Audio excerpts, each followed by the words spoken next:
اللہ کے نبی فرماتے جب گھر میں بچہ پیدا ہو اور جب وہ تھوڑا تھوڑا بولنا شروع کرے تو اس کی زبان سے پہلا لفظ نکلواؤ اللہ اللہ اللہ۔ جب وہ تھوڑا سا اور بڑا ہو اور بولنے لگے تو اس کی زبان سے سب سے پہلے جملہ ادا کرواؤ لا الہ الا اللہ لا الہ الا اللہ لا الہ الا اللہ۔ پھر فرمایا جب وہ 7 سال کا ہو جائے تو اس کو نماز پڑھنے کا حکم دو، نماز کی طرف لے جاؤ، اس کی عادت جلواؤ نماز پڑھنے کی۔ 7 سال کا جب ہو جائے تو اس کو نماز کے لیے لے کے جاؤ اپنے ساتھ، کبھی پڑھے گا کبھی چھوڑے گا، بہت زیادہ سختی کرنے کی ضرورت نہیں ہے، عادت ڈلوائیے۔ لیکن 3 سال تک پریکٹس کرانے کے بعد، 3 سال تک عادت جلوانے کے بعد، اب جب اس کی عمر 10 سال ہو جائے تو پھر کسی بھی قیمت پر اب اس کو اپنے گھر پہ نہیں چھوڑیے، جیسی اذان ہو نماز کے لیے اس کی تاکید کیجیے، نہ پڑھے تو ماریے نہ پڑھے تو پیٹیے۔ فَضْرِبُوهُمْ، ان کو مار مار کر مسجد میں لاؤ نماز پڑھنے کے لیے۔ آپ کہیں گے صاحب بچہ پھر تو مار کے ڈر سے نماز پڑھے گا۔ آج کل بہت یہی تو سوال ہوتے ہیں نا، مولانا مدرسے میں جو بچے پڑھتے ہیں بیچارے اٹھنا تھوڑی چاہتے فجر میں، وہ تو استاذ کے ڈر سے نماز پڑھ لیتے ہیں۔ آپ کی بات اپنی جگہ پر صحیح ہے، لیکن اس کا مطلب کیا ہے کہ عادت جلوانا چھوڑ دیا جائے؟ نہیں، عادت جلوائی جائے گی۔ 7 سال سے لے کر 10 سال تک پریکٹس کراؤ، اور 10 سال کے بعد بھی نماز نہ پڑھے تو مارو، اور مار مار کے اس کو مسجد کی طرف لاؤ۔ ہم نے اور آپ نے اپنی اولاد کو تعلیم دی تو کہ میں یہ نہیں کہہ رہا ہوں کہ انگریزی تعلیم مت دیجیے، آج ضرورت ہے انگریزی تعلیم کی بھی، آج ضرورت ہے آپ کے بچوں کو فزکس کی بھی، آج ضرورت ہے کیمسٹری کی بھی، آج ضرورت ہے بایو کی بھی، آج ضرورت ہے ان تمام چیزوں کی۔ اور قرآن و حدیث میں کہیں منع نہیں ہے، اللہ کے رسول نے کہیں نہیں کہا کہ اپنی اولاد کو قرآن نہ پڑھاؤ، کہیں نہیں کہا کہ اپنی اولاد کو قرآن، یہ نہیں کہا کہ دنیا کی تعلیم نہ دو۔ بہت سے مولوی اسٹیج پہ آئیں گے اور کہیں گے دنیا چھوڑو دنیا چھوڑو دنیا چھوڑو، دنیا سے دور ہو جاؤ، دنیا سے بے رغبتی اختیار کرو، دنیا کے خلاف تقریر کریں گے۔ لیکن قرآن کہتا ہے کہ بغیر دنیا کے تم رہ نہیں سکتے ہو، بلکہ دنیا میں رہو تو دنیا بھی مانگو اور آخرت بھی مانگو۔ اور دعا سکھلائی اللہ تعالیٰ نے کہ تم یہ دعا مانگو، ربنا آتنا فی الدنیا حسنۃ وفی الآخرۃ حسنۃ وقنا عذاب النار۔ دنیا بھی مانگو اور آخرت بھی مانگو۔ اس سے صاف پتہ چلتا ہے کہ آپ کو اپنی اولاد کو مدرسے میں بھی پڑھانا ہے اور دنیاوی تعلیم بھی دینا ہے، صرف اس کو مسجد کا امام بنا کر مت چھوڑو۔ مدرسے سے نکلا، پڑھ کے نکلا، بیچارہ اسٹیشن پر گیا، اس کو اپنے گاؤں کا ٹکٹ نکالنا ہے، دوسرے سے کہہ رہا ہے میرا فارم بھر دیجئے، اس بیچارہ دوسرا آدمی اس کا فارم بھر کے سمجھ رہا ہے لڑکا جاہل ہے، فارم نہیں بھر پاتا ہے، جاہل ہے۔ 8 سال مدرسے میں، 10 سال مدرسے میں پڑھنے کے بعد بھی ہمارے مدرسے کے بچوں کو ریزرویشن فارم بھرنا نہ آئے اور دنیا والوں کی نظروں میں وہ جاہل کہلائیں، تو یہ بھی ایسا بھی نہیں ہونا چاہیے۔ آج مدرسوں کو اتنا اسٹرانگ کریے میرے بھائیوں کہ وہاں کمپیوٹر کی بھی تعلیم ہے۔ جرجیت صاحب کا ایک دور تھا جب آپ کے علاقے میں اور یہاں جب آتے تھے تو اٹیچی بھر کے کتابیں لایا کرتے تھے، اٹھتی نہیں تھی اٹیچی، 5 6 10 کتابیں بھر کے چلتے تھے، مطالعہ کرتے تھے، کبھی اس کتاب کو دیکھ کے تیاری کرنا ہے کبھی اس کتاب کو۔ اور آج یہ زمانہ آ چکا ہے کہ کتابیں جرجیت صاحب کی الماری میں رکھی ہوئی ہیں اور موبائل میں وہ ساری کتابیں ڈاؤن لوڈ ہیں، ڈاؤن لوڈ۔ صرف ہمارے اس موبائل میں 20,000 کتابیں موجود ہیں، پوری ایک لائبریری ہے۔ اب اتنی بھاری اٹیچی لے کے چلنے کی ضرورت نہیں، کھولا اپنا سافٹ ویئر اور جو کتاب پڑھنا ہے، جو پیج دیکھنا ہے، صرف ایک لفظ لکھنا ہے، جیسے دیکھنا ہے الحمدللہ رب العالمین، یہ آیت قرآن میں کہاں ہے، بس الحمد ٹائپ کر کے کلک کیجئے پوری آیت آ گئی الحمدللہ رب العالمین. اور الحمد کا لفظ پورے قرآن میں کتنی جگہوں پر آیا پوری کی پوری ایک لسٹ آ گئی. آج زمانہ یہ ہے اور آج موجودہ دور میں آپ کو اپنے مدرسوں کو اس طرح اسٹرانگ بنانا ہے اور مضبوط بنانا ہے کہ آپ کے بچے دین کی تعلیم بھی حاصل کریں اور کسی یونیورسٹی میں جائیں تو ان کو چیلنج دے سکیں اور ان کے چیلنجوں کو سن کر ان کو جواب بھی دے سکیں. میرے بھائیوں مجھے وہ دور یاد ہے اور آج بھی وہ دور کو میں سوچتا ہوں تو فخر کرتا ہوں جب ایک بار دلی کے جامعہ ملیہ میں ہمارا فنکشن تھا اور مجھے مہمان خصوصی کے طور پر بلایا گیا تھا دلی کی جامعہ ملیہ میں, اور وہاں کے اسٹوڈنٹ سے جب میرا خطاب تھا تو جانتے ہو لاسٹ میں ادھر ٹائم دیا گیا تھا مجھے, تو ایک لڑکی آئی تھی جامعہ ملیہ کی, کمیونسٹ خیال کی تھی, شاید وہ کسی مذہب کو نہیں مانتی تھی. وہ آ کر اسپیچ میں کہتی ہے کہ اسلام 1400 سال کا پرانا ہو چکا ہے, اسلام کو بھی موجودہ حالات کے تحت بدلنا چاہیے, کچھ چینجنگ آنی چاہیے. ہر چیز جب پرانی ہو جاتی ہے تو اس کو ریجیکٹ کر دیا جاتا ہے اور اس کی جگہ پر نئی چیز لائی جاتی ہے. اس نے مثال دی کہ جب مکان پرانا ہو جاتا ہے تو اس کو گرا کر نیا مکان بنایا جاتا ہے, جب ٹیبل پرانی ہو جاتی ہے تو اس کی جگہ پر نئی ٹیبل آتی ہے, کتابیں پھٹ جاتی ہیں تو نئی کتابیں لی جاتی ہیں, مائک پرانا ہو جاتا ہے تو نیا مائک لایا جاتا ہے. ہر پرانی چیز کو ہٹا دیا جاتا ہے اور نئی چیز کو لایا جاتا ہے. لہذا اسلام بھی 1400 سال کا پرانا ہو چکا ہے. اسلام کے یہ احکام کہ چور کے ہاتھ کاٹو, زانی کو پتھروں سے مار مار کے سنسار کر دو بلاತ್ಕಾری کو, یہ 1400 سال پرانی باتیں ہیں جو پرانی ہو چکی ہیں. اب اسلام کو بھی چینج ہونا چاہیے, اسلام کو بھی بدلنا چاہیے. اور اس نے دوران تقریر یہ بھی کہہ دیا تھا کہ جرجی صاحب چیف گیسٹ کی حیثیت سے آئے ہیں, میں ان سے گزارش کروں گی کہ یہ لوگوں کو بتائیں اور ماڈرن ماحول کے حساب سے اسلام کو پیش کرنے کی کوشش کریں. یا تو اس کے باپ نے اس کو صحیح تربیت نہیں دی تھی یا پھر اس کا ذہن کہیں خراب تھا. بہرحال اس لڑکی کی تقریر ختم ہوئی, پھر 2-4 لوگ اور بولے اور لاسٹ میں جب میرا نمبر آیا تو میں نے آدھے گھنٹے کا ٹائم تھا, میں نے 15 منٹ 20 منٹ اور اسکول اور کالج کے بارے میں بولا. اس زمانے میں یہ موبائل کا زمانہ نہیں تھا اور یہ زمانہ نہیں تھا ویڈیو نہیں بنتی تھی, آئیڈیو میں کوئی تقریر ہوگی ہمارے پاس. میرے پیارے ساتھیوں اس زمانے میں پھر لاسٹ کے 10 منٹ کو میں نے لیا اور لینے کے بعد میں نے کہا کہ ہماری ایک بہن آئی تھی, وہ کہہ رہی تھی کہ اسلام کو بھی بدلنا چاہیے, 1400 سال پرانا ہو چکا ہے. ہماری سسٹر کو پتہ نہیں اسلام قدرتی مذہب ہے, اسلام نیچرل ہے اور قدرتی اور نیچرل چیزیں نہیں بدلتی ہیں. مصنوعی چیزیں آرٹیفیشل چیزیں بدلی جاتی ہیں, قدرتی چیزوں میں تبدیلی نہیں ہوتی ہے. ہماری سسٹر یہ بھول گئی, سڑک آرٹیفیشل ہوتی ہے, پرانی ہو گئی نئی بنے گی. آپ کی ٹیبل آرٹیفیشل ہے, پرانی ہو جائے گی نئی آئے گی. لیکن مجھے ایک بھی کوئی قدرتی چیز ایسی بتائیے میری بہن, مجھے ایک بھی نیچرل چیز ایسی بتائیے جو پرانی اور بدل گئی ہو. میں دیکھتا ہوں آم کا پیڑ آم دیتا ہے, امرود کا پیڑ امرود دیتا ہے, انگور کی بیل میں انگور لگتے ہیں, تربوز کی بیل میں تربوز لگتے ہیں. میں دیکھتا ہوں یہ طریقہ بہت دنوں سے چلا آ رہا ہے, بہت پرانا ہو چکا ہے.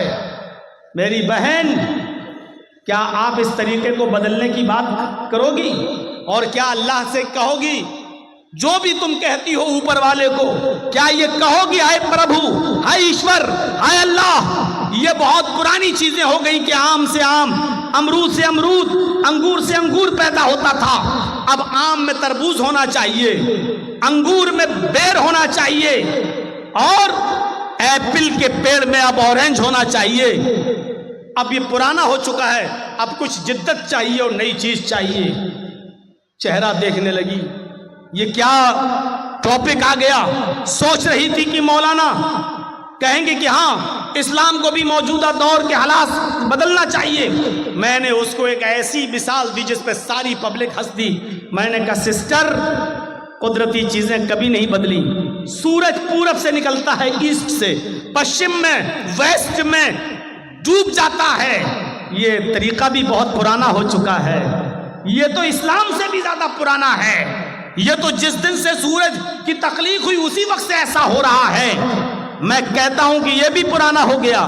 اب کیا آپ کی عقل یہ کہتی ہے کہ اب سورج کو ایسٹ کے بجائے ویسٹ سے یا نارتھ سے یا ساؤتھ سے نکلنا چاہیے؟ آپ کیا اس طریقے کو بدل سکتی ہیں؟ صرف دیکھے جا رہی ہے کہ بات کیا ہو رہی ہے. میں نے اس کو لاسٹ میں یہاں گھسیٹا. میں نے کہا سسٹر یہ طریقہ بھی بہت پرانا ہو گیا ہے. ماں کے پیٹ سے پہلے بچہ پیدا ہوتا ہے, پھر دھیرے دھیرے جوان ہوتا ہے اور لاسٹ میں بوڑھا ہو کر مر جاتا ہے. ہم نے کہا یہ سسٹم بھی بہت پرانا ہو چکا ہے. کیا آپ اپنے گھر میں اپنی ماں بہن بیٹیوں سے اس سسٹم کو بدلنے کی بات کرو گی؟ کیا یہ کہو گی کہ اب ماں کے پیٹ سے بوڑھا پیدا ہونا چاہیے؟ کھلانے پلانے کی کیا ضرورت ہے؟ پہلے بوڑھا ہو پھر دھیرے دھیرے جوان ہو پھر بچہ ہو کے مر جائے.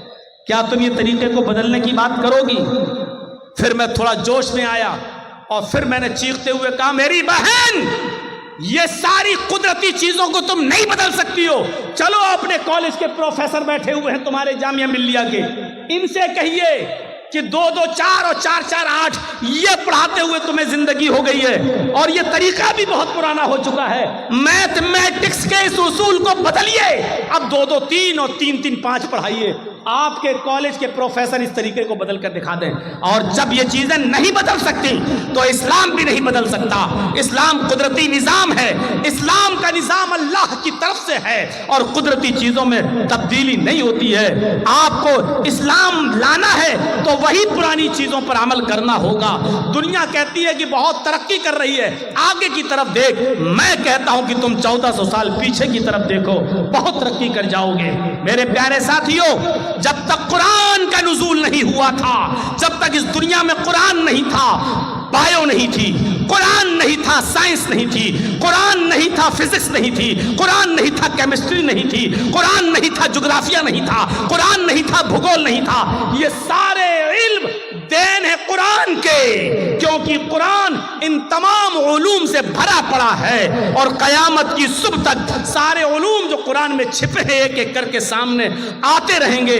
کیونکہ قرآن میں سائنس بھی ہے, قرآن میں ٹیکنالوجی بھی ہے, قرآن کے اندر فزکس بھی ہے اور قرآن کے اندر کیمسٹری بھی ہے, قرآن کے اندر میتھ بھی ہے, قرآن کے اندر سائنس بھی ہے, قرآن کے اندر بہت کچھ ہے. قرآن ایک علم کا سمندر ہے, علم کا سمندر. اور اسی لیے تو اللہ کے نبی نے فرمایا خیرکم من تعلم القرآن وعلمہ, تم میں سب سے بہتر لوگ وہ ہیں جو قرآن کو خود سیکھتے ہیں اور دوسروں کو سکھاتے ہیں. میں یہ نہیں کہہ رہا ہوں فزکس پڑھنے اور پڑھانے والے اچھے نہیں ہیں, میں یہ نہیں کہہ رہا ہوں بایو پڑھنے اور پڑھانے والے اچھے نہیں ہیں, میں یہ نہیں کہہ رہا ہوں کیمسٹری پڑھنے اور پڑھانے والے اچھے نہیں ہیں, میں یہ نہیں کہہ رہا ہوں کہ وہ اچھے نہیں ہیں, میں یہ کہہ رہا ہوں سب سے اچھے لوگ وہ ہیں خیرکم من تعلم القرآن وعلمہ, بہتر لوگ وہ ہیں جو قرآن کو سیکھتے ہیں اور سکھاتے ہیں. اس لیے ایک باپ کا کردار اپنی اولاد کی تعلیم اور تربیت میں نمایاں ہوتا ہے. باپ کو چاہیے کہ ایک کردار ادا کرے, باپ کو چاہیے کہ ایک نمایاں رول ادا کرے. بغیر اس رول کے زندگی اپنے بچوں کی نہیں بنا سکتا ہے. آپ کو ایک واقعہ بتاؤں, ذرا سنیے گا. اب ہمارے پیچھے سے بزرگ لوگ اٹھنے شروع ہو گئے ہیں. آپ دھن ہیں, آپ مبارکباد ہے کہ آپ نے 11:15 بجے ہم کو ٹائم دے دیا. 11:15 بجے ٹائم بہرحال بہار کی سرزمین پہ ملتا نہیں ہے. یہ میں خود تعجب کر رہا ہوں, میں بہت گہری نیند میں تھا. حاجی صاحب آئے, کہنے لگے آپ کا ٹائم ہو گیا. میں نے گھڑی دیکھی, میں اٹھا, میں نے کہا ہو گیا, ہم سے تو کہا تھا 1 بجے ٹائم آئے گا. آئی صاحب کہنے لگے لوگ چلے جائیں گے، اس لیے طے یہ ہوا کہ ان کو پہلے دے دیا جائے، جلدی آئیے، آپ کے بعد بھی کسی کو بولنا ہے۔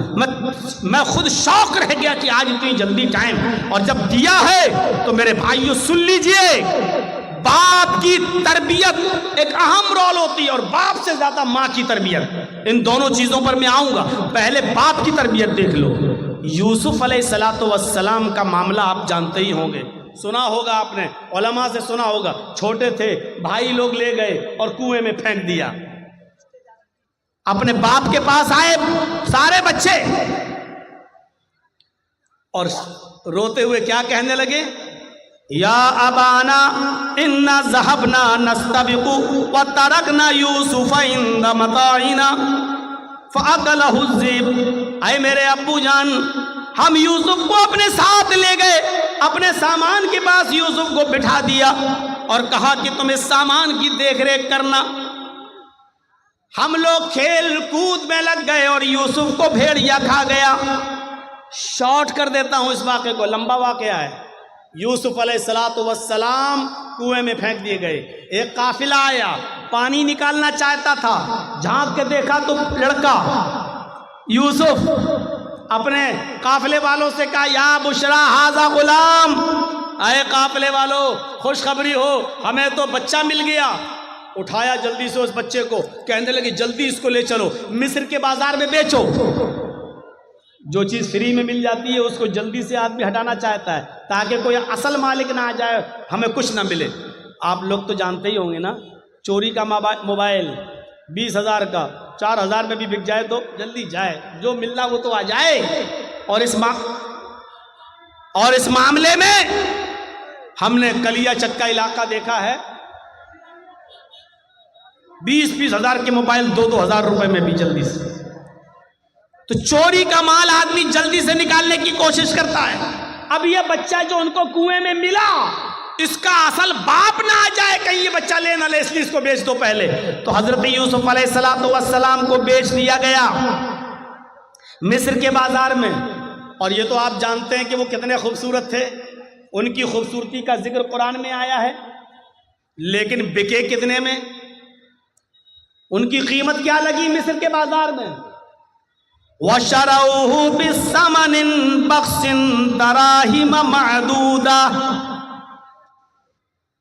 یہ ہے ان کی قیمت۔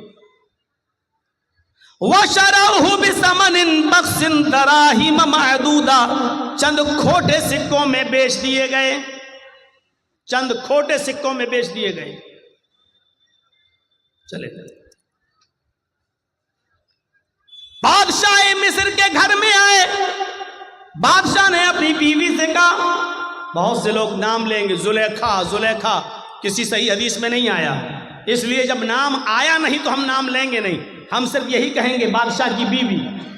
بادشاہ مصر نے اپنی بیوی سے کہا، کھلاؤ پلاؤ پالو پوسو بڑا کرو، بڑا ہوگا، ہماری کوئی اولاد نہیں، ہم اس کو اپنا بیٹا بنا لیں گے، یا یہ آگے چل کر ہم کو کوئی فائدہ پہنچائے گا۔ دیکھ ریکھ ہوتی رہی، کھلاتی رہی، پالتی رہی، پوستی رہی، بڑا یوسف بڑے ہو گئے، جوان ہو گئے، بالغ ہو گئے۔ اب ایک اور امتحان، ادھر بالغ ہوئے، ادھر بادشاہ کی بیوی کا ہی دل آ گیا یوسف کا۔ نبی بننے سے پہلے امتحان دیکھیے، بادشاہ مصر کی بیوی کا دل آ گیا، یوسف کو ورغلانے لگی، بہکانے لگی، اپنی طرف مائل کرنے لگی۔ یوسف بچتے رہے، بہانہ کرتے رہے، بچتے رہے۔ دھیرے دھیرے چرچا ہو گیا عورتوں میں، مصر کی عورتوں میں چرچا ہو گیا۔ اور چرچا کیا ہوا؟ دیکھو بادشاہ کی بیوی غلام کو دل دے بیٹھی، بادشاہ کی بیوی نے غلام کو دل دے دیا۔ اور عورتوں میں چرچا جب ہوتا ہے نا تو بہت خطرناک چرچا ہوتا ہے۔ کوئی بات آپ کو جلدی سے پورے علاقے میں پھیلانا ہو تو 2-4 عورتوں کو بتا دو، شام نہیں ہوگی پھیل جائے گی۔ عورتوں میں چرچے بہت جلدی ہوتے ہیں۔ وہ ایک واقعہ سنا ہے، ایک آدمی دیکھنا چاہتا تھا کہ میری بیوی کا پیٹ کتنا مضبوط ہے، اس کا ہاضمہ کیسا ہے، کوئی بات اپنے دل میں رکھ پاتی ہے، سنبھال کر کے نہیں رکھ پاتی. ایک دن گیا اور تربوز کاٹ کے لایا اور تربوز کو دوپٹے سے ڈھک دیا. تربوز لال رنگ کا تھا، اس نے دوپٹے سے تربوز کو ڈھک دیا اور لال رنگ نے اس دوپٹے کو لال کر دیا. اور ایسے لے کر وہ اپنے گھر میں گھسا. اس کی بیوی نے کہا یہ کیا ہے؟ اس نے کہا چپ چپ چپ چل چل رک. وہ گیا اور الماری میں اس نے تربوز رکھ دیا، کٹا ہوا تربوز. بیوی نے کہا دے کیا ہے اس میں، دکھاؤ مجھے کیا ہے، کیا لے کے آئے ہو؟ اس نے کہا دیکھو تم میری بیوی ہو، تمہیں ہم صحیح سے بتا دیتے، بیوی سے کوئی بات چھپانی نہیں چاہیے. ایک آدمی سے لڑائی ہو گئی تھی میری، میں نے اس کی گردن کاٹ دی، میں نے اس کا سر قلم کر دیا، اور دن میں ہم اس کے گردن کو پھینک نہیں سکتے، کہیں پولیس پکڑ لے گی، اس لیے رات جب ہو جائے گی تب ہم ندی میں پھینکنے جائیں گے اس کا سر. تم چپ رہو، کسی کو بتانا نہیں. نہیں میرا آدمی پھنس جائے گا، میں کیوں بتاؤں گی کسی کو. نہیں ٹھیک چلیے. 4 بجے کے آس پاس 3 بجے کے آس پاس دن میں اس نے تربوز رکھا تھا الماری میں، اور مغرب کی اذان ہونے تک پولیس آ گئی اس کے گھر. پولیس چھاپا مارا. اس نے کہا کہاں جا رہے ہو؟ کہا مجھے پتا چلا ہے کہ تم کسی آدمی کی گردن کاٹ کر لائے ہو. گھر کھولو. لیڈیز پولیس بھی تھی ساتھ میں. پورا گھر چھان مارا، الماری کھولنے کی نوبت آئی. کہا صاحب میں آپ کو خود ہی بتا دیتا ہوں، میں نے کسی کا سر نہیں کاٹا واٹا ہے، آپ نے میرا پورا گھر چیک کر لیا ہے، اس الماری کو بھی چیک کر لیجئے، میں خود کھول دیتا ہوں. الماری کھولی اس آدمی نے. کہا صاحب سر نہیں کاٹا ہے، یہ تربوز کے میں نے 2 ٹکڑے کر دیے تھے، تربوز کو میں نے دوپٹے میں لپیٹ لیا تھا اور اس تربوز کو میں نے لا کر یہاں رکھ دیا. تربوز لال تھا اس لیے دوپٹہ لال ہو گیا. بیوی کو میں نے صرف یہ کہا کہ میں ایک آدمی کا سر کاٹ کے لایا. یہ دیکھنا چاہتا تھا کہ بیوی پر کتنا بھروسہ کیا جائے، یہ عورتیں پیٹ کی کتنی مضبوط ہوتی ہیں، یہ دیکھنا چاہتا تھا. سر دیکھ لیا. آج کے بعد یقین آ گیا کہ کوئی بات بھی بیوی تک کو بتانے کے لائق نہیں. پولیس والے بھی تربوز دیکھ کے ہنسنے لگے اور کہنے لگے کہ تمہیں آج تجربہ ہوا ہے. ہم بھی پولیس میں ہیں لیکن خاص بات ہم بھی اپنی بیوی کو نہیں بتاتے ہیں. مسل مشہور ہے یہ، عورتوں میں چرچا ہو گیا. یوسف کو اپنا دل دے بیٹھی بادشاہ کی بیوی. اب اس کی جب بدنامی ہونے لگی چاروں طرف تو اس نے کہا اچھا عورتوں کی چالیں بڑی خطرناک ہوتی ہیں، جانتے ہو نا؟ اور نہ جانتے ہو تو میں آپ کو بتاؤں، میری ماں بہنیں ناراض ہو رہی ہوں گی، یہ مولوی کیا کہہ رہا ہے، غصہ مت ہوئیے. قرآن نے خود کہا ہے ان کیدکن عظیم، ان عورتوں کی چالیں بہت خطرناک ہوتی ہیں. عورتوں کی چال صرف کھڑے ہو کر اگر 2 آنسو بہا دے تو آپ دیوانے ہو جائیں گے. اوہ کتنا ظلم ہوا ہے بیچاری پر، دیکھو بیچاری کیسے رو رہی ہے. ارے اس کے آنسو ہی میں تو سارے ظلم چھپے ہوئے ہیں. کتنی جلدی آدمی 4 طرف آدمی اور کھڑا ہو، وہ عورت رو دے بیچ میں تو چاروں کو ہمدردی آ جائے گی. بہن روتے نہیں ہیں، ارے نہیں سب اس سے ہمدردی کرنے لگیں گے. قرآن کی آیت پر اعتبار کریے. ان کیدکن عظیم، ان عورتوں کی چالیں بڑی خطرناک ہوتی ہیں. اب بادشاہ مصر کی بیوی نے چال چلی، ساری عورتوں کی دعوت دے دی، ساری عورتوں کو بٹھا دیا، ایک ایک پھل سب کو سامنے پھل رکھ دیے، ایک ایک چھری دے دی اور کہا جاؤ پھل کھاؤ. ساری عورتیں کاٹ کاٹ کے پھل کھانے لگیں. ادھر یوسف سے کہا یوسف ان کے سامنے سے گزر جاؤ. یوسف علیہ السلام ان عورتوں کے سامنے سے گزرے. ان عورتوں نے جیسے ہی دیکھا یوسف علیہ السلام کے حسن کو، ان کی خوبصورتی کو، ادھر دیکھا ادھر پھل کے بجائے ہاتھوں پر انگلیاں چھریاں چلا دیں، انگلی کٹ رہی ہے اور وہ دیکھتی چلی آ رہی ہیں. انگلی کٹ رہی ہے لیکن دیکھ رہی ہیں، تکلیف نہیں ہو رہی ہے۔ کبھی کبھی آپ بہت تیز ایکسیڈنٹ کر جائیں اور آپ کا سر کسی دیوار سے بہت تیز ٹکرا جائے تو اس وقت آپ کو تکلیف نہیں ہوگی، 15 منٹ کے بعد، 20 منٹ کے بعد، آدھے گھنٹے کے بعد آپ کو درد کی تکلیف ہوگی۔ ایسے ہی یہ عورتیں یوسف کے حسن کو دیکھ کر شستر رہ گئیں، ہاتھوں کی انگلیاں کٹ کٹ کے زمین پر گر رہی ہیں، لیکن ان عورتوں کو تکلیف نہیں ہو رہی ہے۔ اور انگلی کٹی نہیں تھی ایسے چھری چل گئی ہو نا، تھوڑی سی کٹ گئی، نہیں، قطعنا ایدیہن، عربی زبان میں قطع یقطع کے معنی کاٹنا اور قطع یقطع تختی کے معنی ہوتے ٹکڑے ٹکڑے کرنا۔ ان عورتوں نے اپنی انگلیاں کاٹی نہیں تھیں بلکہ کٹ کٹ کے گرنے لگی، ٹکڑے ٹکڑے ہونے لگی۔ الفاظ کی زیادتی معنی کی زیادتی پر دلالت کرتی ہے۔ ان عورتوں کی انگلیاں کئی جگہ سے کٹی اور چیخ کر کہنے لگی ما ھذا بشرا، ما ھذا بشر، یہ کوئی انسان ہے ہی نہیں۔ آئے بادشاہ مصر کی بیوی، تو کس کو دکھا رہی ہے؟ یہ تو انسان لگتا ہی نہیں ہے۔ ان ھذا الا ملک کریم، یہ تو کوئی بزرگ فرشتہ نظر آتا ہے، یہ تو کوئی فرشتہ دکھائی دیتا ہے، فرشتہ دکھائی دیتا ہے۔ یعنی ابھی صرف بادشاہ مصر کی بیوی کا دل تھا، اب مصر کی ساری عورتوں کا دل آ گیا۔ اب ساری چاہنے لگی یوسف میرے ہو جائیں، یوسف ہماری طرف مائل ہو جائیں۔ اب بادشاہ کی بیوی نے کہا دیکھا تم تانے مارتی ہو نا، اب بتاؤ میرا کیا قصور ہے، بتاؤ میری کیا غلطی ہے؟ جو میں چاہتی ہوں یوسف سے وہی تو تم لوگ بھی چاہ رہی ہو، بتاؤ میرا کیا قصور ہے؟ اور وہی دھمکی دی بادشاہ کی بیوی نے۔ ذرا دھمکی سنیے۔ آئے عورتوں، آئے مصر کی، مصر والیوں، اگر اس لڑکے نے، اس جوان نے، اس یوسف نے اگر میرا ارادہ پورا نہیں کیا، میری بات نہیں مانی، اشارہ آپ سمجھ رہے ہوں گے، آئے مصر کی عورتوں، اگر یوسف نے میری بات نہ مانی، اگر میرا ارادہ پورا نہ کیا، میری بات نہ مانی اور میرے ساتھ وہ کام نہیں کیا جو میں چاہتی ہوں، اگر یہ میرے قریب نہ آیا تو اس کو سخت سے سخت سزا دلواؤں گی یا جیل کے اندر سڑوا دوں گی۔ جیل کے اندر سڑے گا، یہ جیل کے اندر اپنی پوری زندگی گزارے گا۔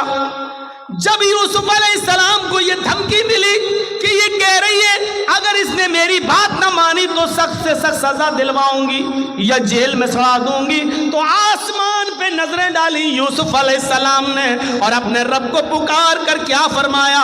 رب السجن احب الی مما یدعوننی الیہ، اے میرے رب، اے میرے پروردگار، مجھے جیل کی زندگی زیادہ محبوب ہے، مجھے جیل میں جانا زیادہ پسند ہے، مجھے جیل میں رہنا زیادہ گوارا ہے، میں جیل میں پوری زندگی گزار لوں گا، مجھے جیل میں جانا زیادہ محبوب ہے، پسند ہے، لیکن وہ کام کرنا میں تیار نہیں، وہ کام گوارا نہیں جس کام کے لیے یہ عورتیں مجھے بلا رہی ہیں۔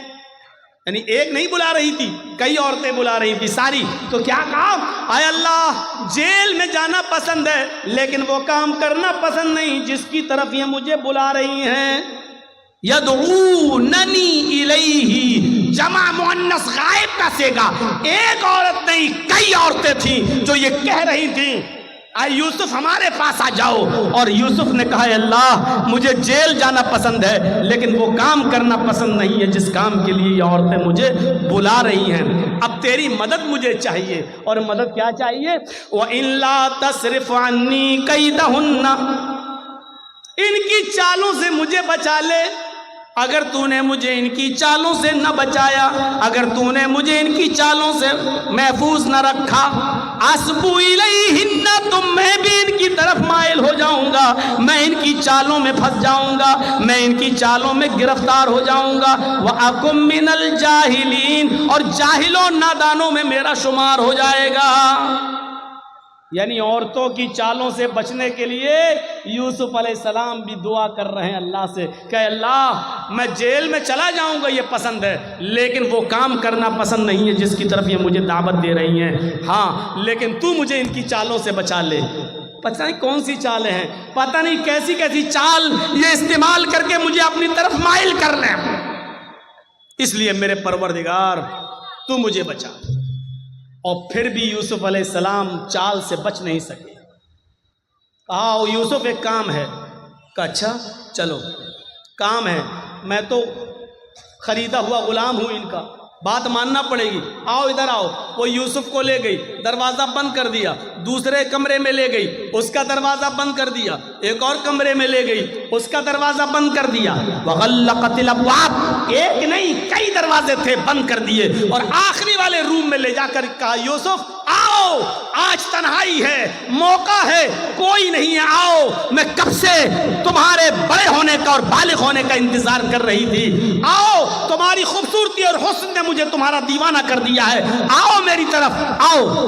یوسف علیہ السلام نے کہا معاذ اللہ، اللہ کی پناہ، کیا اسی لیے تم مجھے یہاں لے کر آئی ہو؟ وہاں سے بھاگتے ہیں، عورت بھی پیچھے پیچھے بھاگتی ہے، پہلے دروازے سے بھاگنے میں کامیاب ہو گئے، دوسرے دروازے پہ پہنچے، عورت بھی پیچھے پیچھے بھاگ رہی ہے، دوسرے دروازے سے نکلنے میں کامیاب، تیسرے دروازے پر پہنچتے ہیں، دروازہ پکڑ کے کھول ہی رہے ہیں کہ پیچھے سے عورت آتی ہے اور ان کی قمیض پکڑ کے کھینچتی ہے، پیچھے سے قمیض پھٹ جاتی ہے، پیچھے سے کرتا پھٹ جاتا ہے، یوسف علیہ السلام کا پیچھے سے کرتا پھٹتا ہے، سامنے کا دروازہ کھلتا ہے، دروازہ کھلتا ہے تو کیا دیکھتے ہیں، اس عورت کا شوہر کھڑا ہے، بادشاہ سامنے کھڑا ہے۔ اس عورت نے فوراً الزام لگاتے ہوئے فرمایا اے میرے سرتاج، اے میرے شوہر، جو تمہاری بیوی پر غلط نظر ڈال کر اس کے ساتھ برے کام کے ارادے سے اندر داخل ہو جائے، بتاؤ اس کی سزا کیا ہونی چاہیے سوائے جیل کے؟ مکر و فریب کر کے یوسف علیہ السلام کو جیل پہنچا دیا۔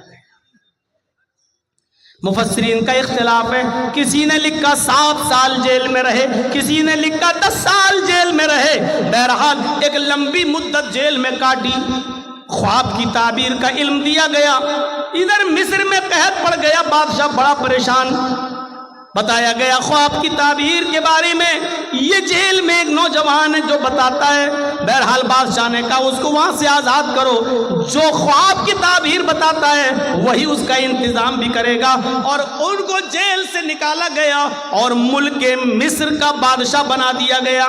جب ملک مصر کا بادشاہ بنائے گئے، یوسف علیہ السلام مصر کے بادشاہ بن گئے، تو یوسف علیہ السلام کے پاس ایک قمیص تھی، اب آپ غور کرو، چھوٹے سے تھے کنویں میں ڈالے گئے، پھر بیچے گئے، پھر بڑے ہوئے، مختلف مراحل سے گزرے، 10 سال 7 سال یا 10 سال جیل میں رہے، کتنے سال وہ اپنے ماں باپ سے دور رہے۔ اب جب مصر کے بادشاہ بنے تو اپنے باپ کے پاس ایک آدمی کو بھیجا، کرتا تھا اپنا قمیض یہ اتاری اور دیا کہ لو اس کرتے کو فلاں فلاں بستی میں لے جاؤ، اور یعقوب نام کا ایک بوڑھا آدمی تمہیں ملے گا، یہ قمیض اس بوڑھے آدمی کو دے دینا، وہ پہچان لے گا یہ قمیض کس کی ہے۔ یوسف علیہ السلام جو چیز بتانا چاہتا ہوں میرے ساتھیوں وہ سنو، جو چیز میں بتانا چاہتا ہوں اب سنو، وہ قاصد، وہ دودھ، وہ ایلچی جب یوسف علیہ السلام کی قمیض لے کر ان کے باپ کے پاس پہنچا، کہنے لگا مصر کے بادشاہ نے یہ قمیض آپ کو دی ہے اور کہا ہے کہ یہ قمیض دیتے ہی وہ مجھے پہچان لیں گے یہ قمیض کس کی ہے۔ بادشاہ نے، وہ یعقوب علیہ السلام نے ایسے قمیض لی، دیکھا، آنکھیں کمزور تھیں، نگاہیں کام نہیں کر رہی تھیں، اس قمیض کو ایسے ناک پہ رکھ کے سونگا، کہنے لگے یہ تو یوسف کی قمیض ہے، آئے قاصد یہ تو یوسف کی قمیض ہے، میں جانتا ہوں، ابھی یہ نہیں بتایا کہ وہ میرا بیٹا ہے، اور ادھر یوسف نے نہیں بتایا کہ یعقوب میرے باپ ہے، یہ قمیض تو یوسف کی ہے۔ کہا جی انہوں نے ہی لے کے بھیجا ہے مجھے۔ تو یعقوب علیہ السلام نے جو پہلا سوال کیا اس سوال پر غور کرو، اپنے بچوں کو پڑھاتے ہو نا، سنو، یوسف علیہ السلام نے جو پہلا سوال کیا وہ سوال کیا تھا؟ کیف ترکتہ، تم نے یوسف کو کس حال میں چھوڑا؟ تم نے یوسف کو کس حال میں چھوڑا؟ قاصد نے جواب دیا ترکتہ ملک مصر، میں نے تو ان کو ملک مصر کا بادشاہ دیکھا ہے، یعنی وہ تو اس وقت بادشاہ ہیں ملک مصر کے۔ کس حال میں چھوڑا؟ کیا وہ تو بادشاہ ہیں مصر کے، یہ قمیض بادشاہ نے دی، مصر کے بادشاہ نے۔ یعقوب علیہ السلام کی آنکھوں میں آنسو، پڑھیے تفسیر ابن کثیر و معالم التنزیل۔ یعقوب علیہ السلام نے روتے ہوئے کہا لا اسألکم عن ھذا، نہیں تم سمجھے نہیں، میں یہ نہیں جاننا چاہتا کہ وہ ایم ایل اے ہے، ایم پی ہے، راج سبھا کا سانسد ہے، چیف منسٹر ہے، پرائم منسٹر ہے، بادشاہ ہے، چیئرمین ہے، کیا میں یہ نہیں جاننا چاہتا؟ اگر آپ کو پتا چل جائے کہ آپ کا بیٹا چیف منسٹر ہو گیا کتنے خوش ہوں گے؟ آپ کو پتا چل جائے کہ آپ کا بیٹا M L A M P ہو گیا تو آپ کتنے خوش ہوں گے؟ یوسف علیہ السلام کے بارے میں جب ان کے باپ یعقوب کو پتا چلا کہ میرا بیٹا ملک مصر کا بادشاہ بن گیا تو خوش نہیں ہوئے، کیا کہتے ہیں لا اسألکم عن ھذا، میرا بیٹا کیا بن گیا میں یہ نہیں جاننا چاہتا۔ ارے وہ کیا بن گیا مجھے یہ نہیں معلوم، میں یہ جاننا چاہتا ہوں۔ اسألکم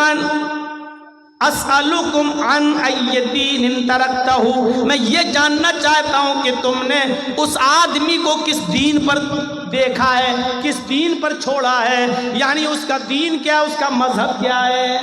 یعقوب علیہ السلام کو اتنے دنوں کے بعد بھی فکر ہوئی تو یہ ہوئی کہ میرے بیٹے یوسف کا دین کیا ہے، اس کا مذہب کیا، اس کی تربیت اچھی ہوئی کہ نہیں ہوئی، وہ اچھے ماحول میں پلا کہ نہیں پلا، ناکارہ تو نہیں ہو گیا۔ یعقوب علیہ السلام نے پوچھا اسألکم عن ای دین ترکتہ، تم نے اس کو کس دین پہ چھوڑا؟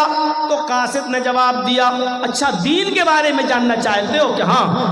کہا قال یشہد ان لا الہ الا اللہ، میں اس کا دین نہیں جانتا، بس اتنا جانتا ہوں کہ وہ لوگوں سے یہ کہتا ہے کہ اللہ کے علاوہ کوئی معبود نہیں، وہ لوگوں سے یہ کہتا ہے کہ ایک اللہ کی عبادت کرو، اللہ کے علاوہ تمہارا کوئی معبود نہیں، اسی کی عبادت کرو، اسی کو سجدہ کرو، اسی سے مانگو۔ یعقوب علیہ السلام کہتے ہیں الحمدللہ، میں اپنے بیٹے کی تربیت سے خوش ہوں کہ اس حال میں اور بادشاہ بننے کے بعد بھی، مختلف مراحل سے گزرنے کے بعد بھی وہ اپنے رب کو نہیں بھولا، وہ اپنے اللہ کو نہیں بھولا۔ تو قرآن کی تعلیم اللہ کی معرفت انسان کو بتاتی ہے، یہ ہونا چاہیے ایک باپ کی ذمہ داری۔ آپ کا بیٹا ایم ایل اے، آپ کا بیٹا ایم پی، آپ کا بیٹا چیئرمین، آپ کا بیٹا پرمکھ، آپ کا بیٹا سباسد، آپ کا بیٹا سب کچھ، لیکن یہ بتاؤ کہ آپ کے بیٹے کی تعلیم کیا ہے، آپ کے بیٹے کا مذہب کیا ہے، آپ کے بیٹے کی دعوت کیا ہے، اس کا دین کیا ہے؟ کیا وہ یشہد ان لا الہ الا اللہ پڑھتا یا نہیں پڑھتا، ایک اللہ کی عبادت کرتا یا نہیں کرتا، یہ چیز ضروری ہے۔ اور جب آدمی یہ جان لے کہ ایک اللہ ہے، اسی کی عبادت کی جائے گی، تو پھر وہ اللہ کے علاوہ کسی کو رازق نہیں سمجھتا، اللہ کے علاوہ کسی کو سجدہ نہیں کرتا، پھر اللہ کے علاوہ وہ کسی سے ڈرتا نہیں، کیونکہ اس نے اللہ کو اپنا معبود مان لیا ہے۔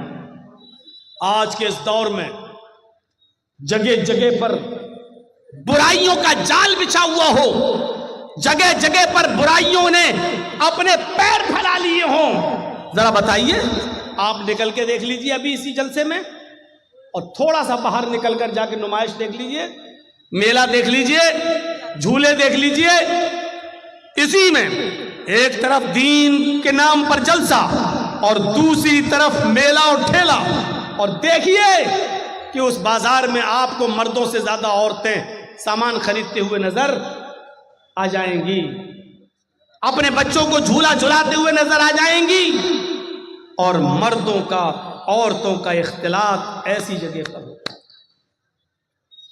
جو اسلام ہمیں یہ کہتا ہے کہ عورت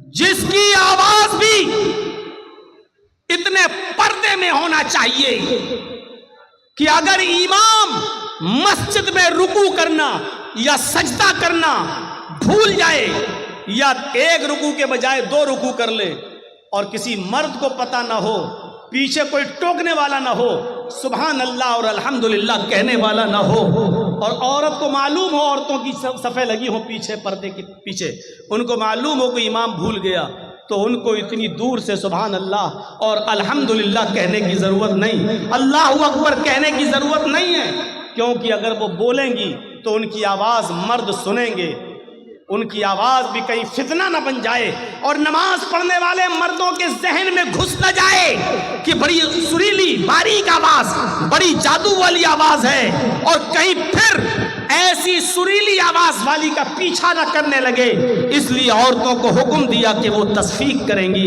یعنی سبحان اللہ اللہ اکبر نہیں کہیں گی بلکہ وہ تالی بجائیں گی، ایسے ہیں یا ایسے، اور اس آواز کو جب امام سنے گا تو سمجھ جائے گا کہ میں بھول گیا۔ غور کر رہے ہیں؟ سبحان اللہ کتنا اچھا جملہ ہے، اللہ اکبر کتنا پیارا جملہ ہے، زمین و آسمان نیکیوں سے بھر جاتے ہیں، لیکن عورتوں کو یہ جملہ بھی زور سے بولنے کی اجازت نہیں ہے۔ مسجد کے اندر بھی، جب مسجد کے اندر بھی بولنے کی اجازت نہیں ہے تو باہر جلیبی والوں سے جلیبی خریدنے کے لیے 1 کلو دے دو، آدھا کلو دے دو، یہ تمہیں پرمیشن کہاں سے مل گئی؟ دکاندار پہ جاؤ، دکان پہ شاپنگ خریدنے کے لیے بحث کرو، صاحب تم تو اتنے کا دے رہے ہو، بغل والا تو اتنے کا دے رہا ہے، بحث کرو یہ کہاں سے تمہیں پرمیشن مل گئی؟ آج کے سریانیت کے دور میں قدم قدم پر میرے بھائیوں وہ دور یاد کرو کہ ابو بکر صدیق نے صرف 1 کھجور کھا لیا تھا بس، اور جب اس کے غلام نے کہا کہ یہ کھجور تو میں کہانت گڑھ کے لایا ہوں، کسی کو میں نے کہہ دیا تھا کہ تمہاری بیوی کو بیٹا ہوگا، آج اس کو بیٹا ہوا ہے تو وہ خوشی میں ہم کو دے گیا۔ کہا اچھا یہ تو اللہ کو معلوم ہے بیٹا ہے کہ بیٹی ہے، تم نے کیسے بتا دیا؟ کہا وہ تو میں نے دھول میں لاٹھی ماری اور اس کے گھر میں بچہ پیدا ہو گیا۔ ابو بکر صدیق پانی پیتے گئے اور حلق میں انگلی ڈالتے گئے اور قے کرتے گئے، پھر انگلی ڈالی، پھر قے کیا، اور جب تک پورا کھجور جو کھا لیا تھا نکال نہیں دیا تب تک سکون نہیں ملا، اور بعد میں کہا حرام کا 1 لقمہ اگر کوئی کھاتا ہے، 1 لقمہ، تو اللہ تعالیٰ اس کے دل کو سیاہ کر دیتا ہے، سیاہ کالا کر دیتا ہے، اور جب تک وہ توبہ نہ کر لے اللہ اس نقطے کو مٹاتا نہیں ہے، توبہ کر لیتا ہے تو نقطہ مٹا دیتا ہے، اور توبہ نہیں کرتا تو وہ نقطہ بڑھتے بڑھتے پورے دل کو کالا کر دیتا ہے۔ آج قدم قدم پر آپ دیکھ لیجئے، ہم کو ایک واشنگ مشین خریدنا ہے، واشنگ مشین والا کہہ رہا ہے صاحب واشنگ مشین 15,000 کی ہے، آپ ایسا کرتے ہو کہ نہیں کرتے ہو؟ صاحب 15,000 روپے تو نہیں ہیں، 5,000 روپے لے لو اور بقیہ قسطیں باندھ لو، اور قسطیں باندھ دی گئی، قسطیں باندھ دی گئی۔ اب وہ بھلے ہی 15,000 کی جگہ اب 16,000 دے رہے ہیں، کیونکہ وہ آپ نے ایک لون لے لیا ہے، اب آپ کو ہر مہینے 500 روپیہ 1,000 روپیہ آپ کو دینا پڑ رہا ہے۔ میرے پیارے ساتھیوں یہ چیز شریعت کے اندر جائز نہیں ہے، کیونکہ ایک چیز یہ ہوتی ہے کہ یہ 4 ویلر ہے، گاڑی ہے 4 ویلر، یہاں گورنمنٹ نے وہ لگا دیا ہے، انکم ٹیکس سے جڑا ہوا ہے معاملہ، یہ گاڑی 15 لاکھ روپے کی ہے، جرجی صاحب اگر ڈائریکٹ 15 لاکھ کیش دے رہے ہیں تو انکم ٹیکس کو جواب دینا پڑے گا، یہاں لون لینا جائز ہے، انکم ٹیکس سے بچنے کے لیے یہاں لون لینا جائز ہے، 5 لاکھ روپے دے کر بقیہ 10 لاکھ روپے کا لون کر دینا تاکہ انکم ٹیکس سے ہم بچ سکیں، یہاں لون لینا جائز ہے، کیونکہ گورنمنٹ کی نظر میں آپ آ جا رہے ہیں تو یہ مجبوری ہے یہاں، لیکن ہمارے پاس یہ موبائل خریدنے کا پیسہ ہے، یہ موبائل 15,000 کا ہے، میرے پاس 15,000 روپے ہیں بھی، لیکن اس کے باوجود بھی ہم 5,000 دے کر 1,000 روپے مہینہ ہم بعد میں آپ کو دیں گے، تو یہ چیز جائز نہیں ہے۔ آج قدم قدم پر ایسی برائیاں ہمیں دیکھنے کو ملتی ہیں، آج ہم حرام کے کس لقمے تک پہنچ چکے ہیں ہمیں پتہ نہیں ہے، ہم نماز بھی پڑھ رہے ہیں اور حرام لقمے بھی کھا رہے ہیں۔ حضرت عائشہ فرماتی ہیں تمہاری کمر کمان کی طرح جھکی کیوں نہ جائے، دعائیں کرتے کرتے یعنی تم بوڑھے کیوں نہ ہو جاؤ، جب تک تم حلال لقمہ نہیں کھاؤ گے اور حرام لقمہ نہیں چھوڑو گے اللہ تمہاری دعا کو تمہارے سر سے اوپر نہیں لے جائے گا۔ کریڈٹ کارڈ ابھی پوچھو نا تو بڑے بڑے لوگوں کے پاس کریڈٹ کارڈ ملے گا۔ کریڈٹ کارڈ کی حیثیت کیا آپ کو معلوم ہے؟ کریڈٹ کارڈ، بینک آپ کے بیلنس کو دیکھتے ہوئے کریڈٹ دیتی ہے آپ کو۔ کریڈٹ کارڈ 1 لاکھ روپے آپ کو ادھار دے دیا گیا، آپ نے لے لیا، ایک لمٹ ہوتی ہے، اس لمٹ میں آپ کو وہ بینک میں اتنا پیسہ دینا ہے تب تو ٹھیک، اور جیسی وہ لمٹ نکلی آپ کے اوپر پرسنٹیج لگنا شروع ہو گیا، آپ کو اب مزید دینا پڑے گا۔ اب 1,05,000 دینا ہے، 1,10,000، کیونکہ آپ نے لمٹ کے اندر آپ نے پیسہ جمع نہیں کیا۔ کوئی بینک آپ کو 1 لاکھ روپیہ ادھار کیوں دے گی؟ آپ کو کیوں دے گی 2 لاکھ؟ آپ کو کیوں دے گی 1 لاکھ؟ وہ جانتی ہے کبھی نہ کبھی تو آپ ایسا کریں گے کہ وقت پر نہیں دے پائیں گے، کبھی مجبوری ہوگی آپ کے ساتھ، اور جہاں مجبوری میں آپ نے ایک قسط بھی جمع نہیں کی وہیں سے آپ کے اوپر بیاج لگنا شروع ہوگا۔ اسی لیے علماء نے بالاتفاق فتویٰ دیا ہے کہ کریڈٹ کارڈ بنوانا جائز نہیں ہے، اور کریڈٹ کارڈ ناجائز ہے۔ اب آپ اندازہ لگائیے، تو ہمیں یہ علمی یہ مدرسوں سے یہ چیزیں ملیں گی آپ کو، یا گہرا مطالعہ کیجئے۔ آج ہر زبان میں کتابیں چھپ چکی ہیں، ہر زبان میں کتابیں آ چکی ہیں، آپ اسلام کا مطالعہ کیجئے، حلال اور حرام کو دیکھیے۔ میرے بھائیوں، قدم قدم پر آپ کو حرام اور حلال کی تمیز آج اڑ چکی ہے، قدم قدم پر دیکھنے کو ملے گا۔ تو باپ اپنی اولاد کی اچھی تربیت کرتا ہے، ماں بھی اپنی اولاد کی اچھی تربیت کرتی ہے۔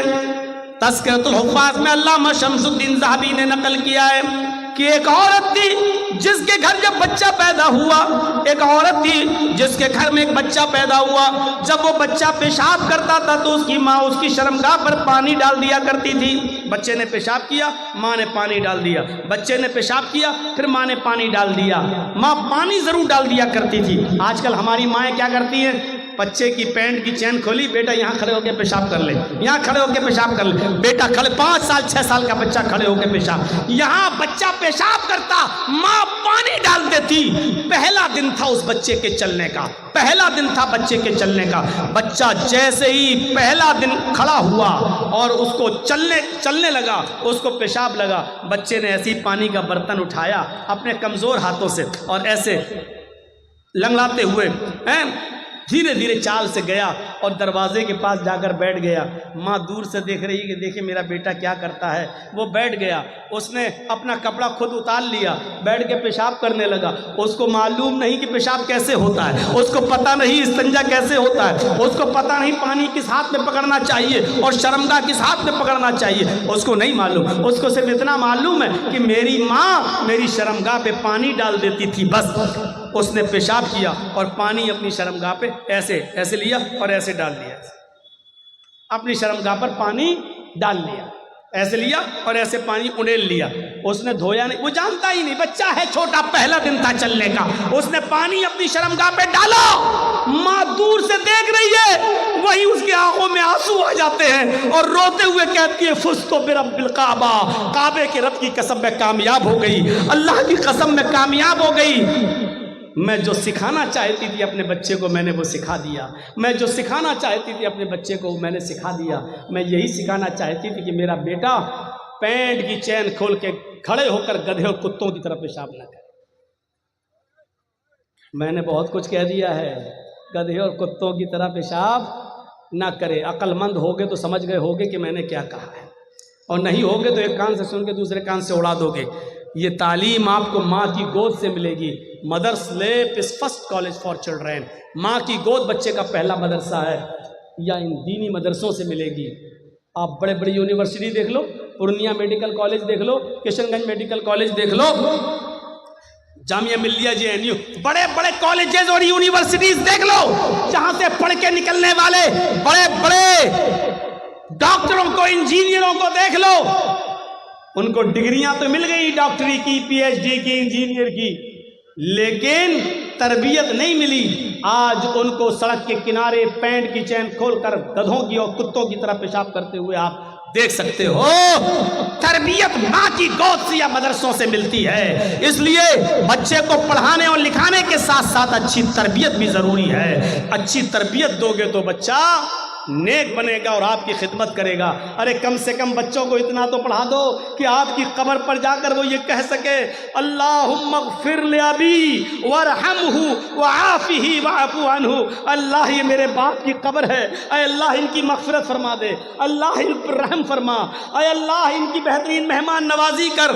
ارے اتنا تو سکھا دو کہ آپ کا بیٹا آپ کی قبر پر جا کر یہ دعا کر سکے اللہم آنسہ فی وحدتہ، اللہم آنسہ فی وحشتی، اللہم آنسہ فی غربتی، اے اللہ اس قبر میں میرا باپ ہے، اے اللہ اس تنہائی میں، اس تاریک میں، اس اندھیرے میں میرے باپ کے لیے میری باپ کو مانوس کر دے یہاں کے تنہائی سے، اے اللہ میرے باپ کو مانوس کر دے یہاں کی وحشت سے، خطرناک کیڑے اور مکوڑوں سے، اور اللہ میرے باپ کی باڈی کو محفوظ فرما دے اور مانوس کر دے یہاں کی اجنبیت سے۔ کم سے کم اتنا تو سکھا دو کہ مرنے کے بعد آپ تو خوش ہیں کہ آپ نے اپنے بچے کو ڈاکٹر بنا دیا، لیکن اتنا جانتے ہو کہ آپ کے مرنے کے بعد کہ آپ کا بیٹا آپ کی قبر پہ آپ کے لیے دعا بھی کر سکتا ہے؟ آج بھی وہ جاتا ہے تو کہتا ہے اللہ میرے باپ کو بخش دے، اللہ میرے باپ کی قبر کو، اللہ میرے باپ کے گناہ کو معاف کر دے۔ ارے یہ کوئی دعا ہوئی؟ تم اپنی زبان میں دعا کر رہے ہو۔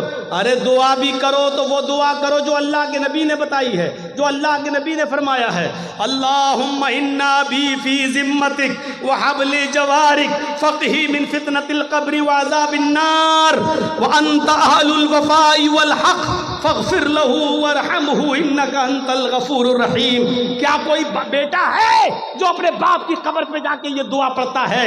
باپ تو تمہیں ڈاکٹر بنا کے چلا گیا، لیکن تم اپنے باپ کی قبر پہ جا کے یہ بھی نہیں پڑھ سکتے ہو کیونکہ باپ نے تمہیں یہ نہیں سکھایا تھا۔ کتنا بد نصیب ہے باپ جو اپنے بیٹے کو ڈاکٹر اور انجینئر تو بنا دیا، لیکن تو اپنے مرنے کے بعد ایسا نہیں بنا سکا کہ تیرا بیٹا تیری قبر پہ آ کے تیرے لیے دعائیں مغفرت بھی کر سکے۔ 1:30 بج چکا ہے، 11:15 سے 1:30 تک بولنا میرے بھائیوں، پھر بھی میں نے اور جگہوں کی بنسبت 20 منٹ زیادہ آپ کا لے لیا۔ اب ہمارے بعد جو مقرر ہیں وہ آپ سے خطاب کریں گے۔ اللہ سے دعا کرتا ہوں کہ بار الہ ہمارے بچوں کو دین کا عالم بنا اور ساتھ میں ہمیں دنیاوی تعلیم بھی حاصل کرنے کی توفیق عطا فرما۔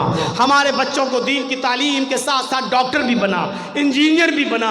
اے اللہ ہمارے بچوں کو IPS آفیسر اور ایڈوکیٹ بھی بنا۔ اے اللہ دین اور دنیا دونوں ہمارے بچوں کو عطا فرما اور والدین کے لیے ذخیرہ آخرت بنا۔ اے اللہ جب تک تو ہمیں زندہ رکھ، اسلام پہ زندہ رکھنا، اور جب ہمارا خاتمہ ہو تو ایمان پر ہمارا خاتمہ فرمانا۔ وما علینا الا البلاغ المبین وآخر دعوانا ان الحمد للہ رب العالمین۔ السلام علیکم ورحمۃ اللہ وبرکاتہ۔ یہ سب اٹھ گئے ہیں اور بتایا کہ ایک اور ہیں میرے بعد بولنے والے۔ ایسا ہے کہ میں جب تک وہ مولانا آ رہے ہیں 5-10 منٹ میں، آپ سے میری گزارش ہے کہ ادارہ چلتا ہے جہاں سے بچے حفظ کر کے نکلتے ہیں، اور آپ کے یہاں بڑی دنوں کے بعد میں آیا ہوں تو ایک محبت کا تقاضا یہ ہے کہ آپ میرے ہاتھ میں بھی اس مدرسے کا تعاون کر دیں۔ جو لوگ کہنا چاہیں وہ آ جائیں، میں بیٹھا ہوں 5 منٹ 10 منٹ جب تک وہ مولانا نہیں آ جاتے ہیں۔ آپ سے گزارش ہے